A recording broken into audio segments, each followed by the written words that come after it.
আমরা তো অনেকদিন ধরে নির্বাচন কমিশনে ঘুরতেছি, এখন থাকে না, আওয়ামী লীগের শাসন আমল থেকেই দলের নিবন্ধনের জন্য ঘুরতেছি। খালি ঘুরাই তাদের অনেক চাহিদা, অনেক শর্ত, তারপরেও আমরা আমাদের ছোট দল হিসেবে চেষ্টা করছি। তারা তদন্ত করতে যায় না, না গিয়েই নেগেটিভ রিপোর্ট দিয়ে দেয়। এগুলো তো আমরা পাশ করব কিভাবে বলেন?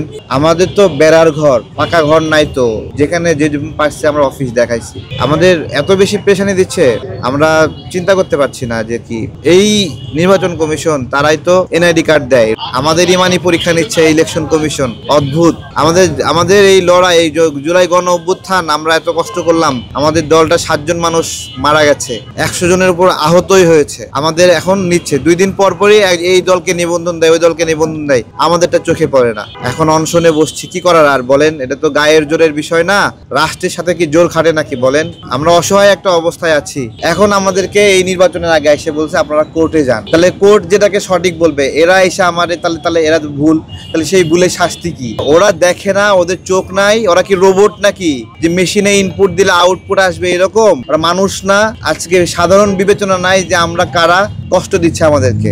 এখন তো বলতে পারছি না কালকে আসেন, এইরকম করতে করতে মানে মাসের পরে মাস, বছর চলে যাচ্ছে। কালকে আসেন, গেলে ওখানে যাই, গেলে পিএস দিয়ে কে বলাই যে স্যার তো নিবন্ধন নিয়ে, এখন নিবন্ধন সংক্রান্ত কোনো বিষয় আসলে না করে দিবেন, এইভাবে বলে দেয়। দেখা করার জন্য মিনিমাম রেসপন্স টু করে না। একজন অনেক বড় বড় জমিদার, তারা আমাদেরকেও বলেন নাই যে কি কারণে নিবন্ধন পেল না, এবং ওনারা কোনো উত্তরও দেন না, চুপচাপ হয়ে থাকেন। নিবন্ধন তো এটা অধিকার, শুনেন, এটা তো দয়া দাক্ষিণের বিষয় না যে আমাদেরকে প্লিজ 5 টাকা ভিক্ষা দিয়ে যান, দয়া করে যান।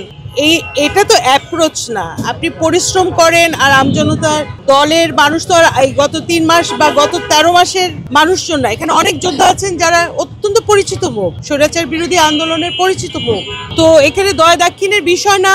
নির্বাচন কমিশনের তো একটা দায়িত্ব আছে, দায়িত্ববোধ আছে। ওনারা কি সিস্টেমে কাজ করলেন, কোন ক্রাইটেরিয়াতে ডেস্টিনির আমজনতার পার্টি নিবন্ধন পায়, জাতীয় লীগ নিবন্ধন পায়, কিন্তু আমজনতার দল নিবন্ধন পায় না। একটা জবাবদিহিতার ব্যাপার স্যাপার আছে না। তো এখন ওনারা সোজা সাপটা ভাবে জবাবদিহি করেন না, উত্তর দেন না, ফলে আমাদের তারেক ভাইকে এখন এই অনশনে বসতে হচ্ছে। এটা খুব দুঃখজনক।